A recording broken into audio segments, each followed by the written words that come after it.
दया महाराज sir आज बुर्बु मोहन त्रिपुरा ने BJP MLA पद से रिज़ाइन कर लिया है और पार्टी से भी रिज़ाइन कर लिया है।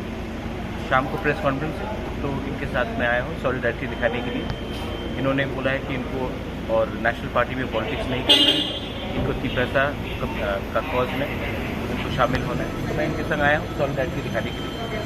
स्पीकर को रेजिग्नेशन इन्होंने दी।